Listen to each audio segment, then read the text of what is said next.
Good morning. Meu nome é Karaí. I'm Carita Tendu, but my nickname is Tiago. I come from Brazil, a country, as non-indigenous people call it. And I am from the capital, São Paulo.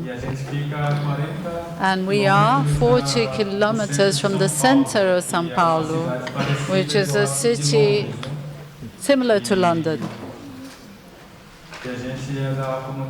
We come from the Tenondé Porã community, from the Guarani Mbia, and we have 16,000 hectares of land.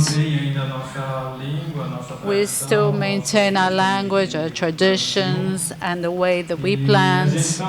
And we are there near the city, being negatively influenced and positively influenced as well.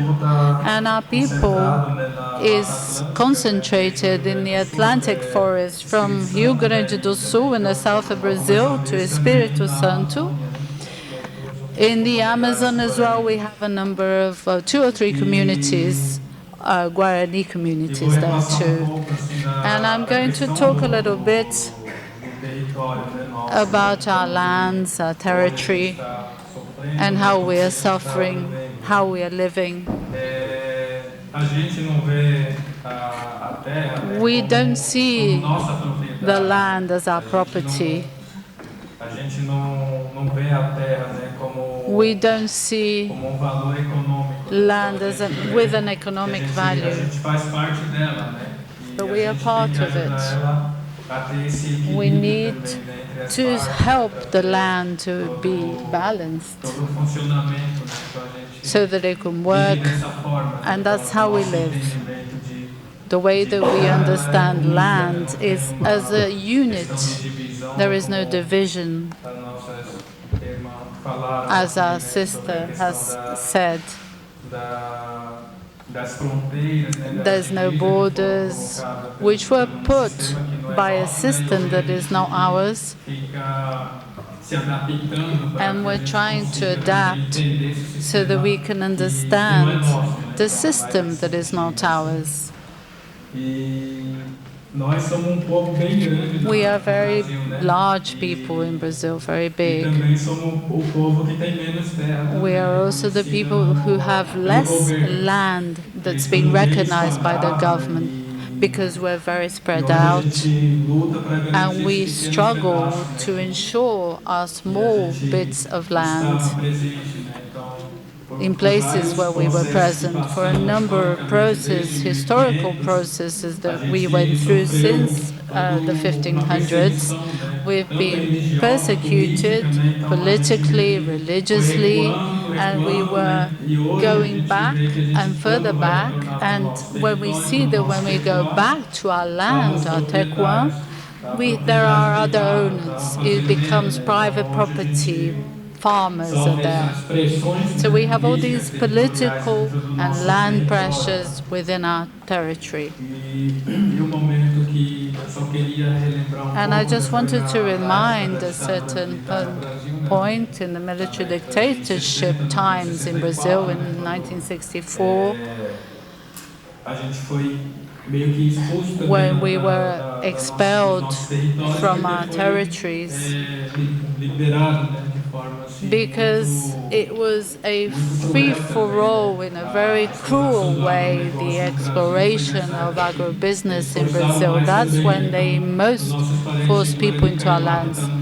And so our Kaiowá relatives, Guarani in Mato Grosso, have been expelled from the land, and they have very little land. And when they go back to their homelands, their sacred home on their terroir, there are a number of farmers there, and there's a need to do all these anthropological studies. And so all this setback that we've suffered since the 1500s, we lost a lot of things. Each people suffered in a different way. So there are these variations in terms of suffering throughout history. And today, it is very difficult for us in Brazil. At the moment, it's a very tense moment, as Kishirishu had already explained, in terms of Brazilian politics. And with these changes, we have seen a number of attacks and setbacks in terms of the rights we managed to gain through the struggle of our people in the past. And we are in a very critical moment in Brazil, where we remain indigenous people as Guarani Mbuya in our communities, thinking how we're going to resist all this time, because we don't know how long this will last. We're just starting now with this new government, but also thinking historically about the military dictatorship. It lasted around 20 years. So we're thinking and rethinking about how we're going to resist. And I just wanted also to mention how we can perhaps resist. What are the challenges that we have? How are we going to fight?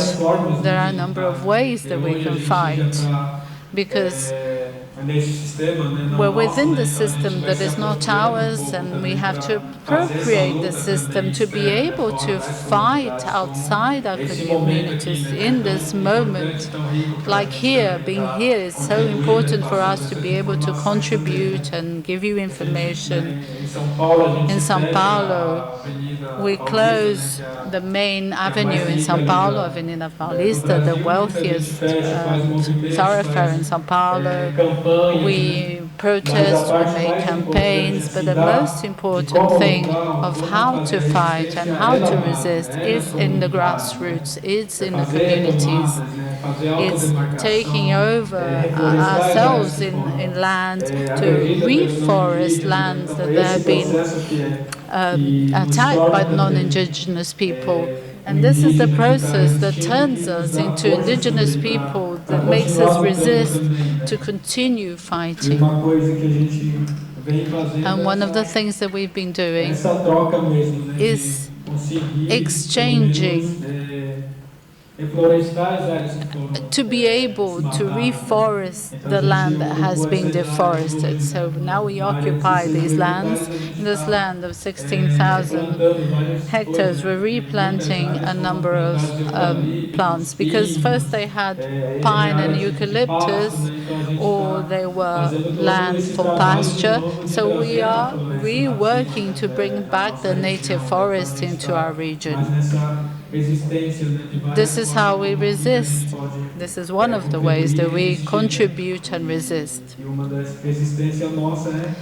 One of the ways as well is the spiritual question, because we maintain our creeds, our beliefs, despite the fact that there's been a number of attempts to turn us into Catholics in the Americas. And even though we have all this history, we maintain our beliefs, our spirituality, our strong spirituality. And this is what we carry with us. And to conclude, I'd like to say that we are at a moment of rethinking how we can contribute, the various forms of ways. How can we strengthen ourselves in face of the situation we find ourselves in the world? Because our elders already said that Yoruba is no longer happy. Nyaranduquero, our divinity, already says that this is a very sad moment for us.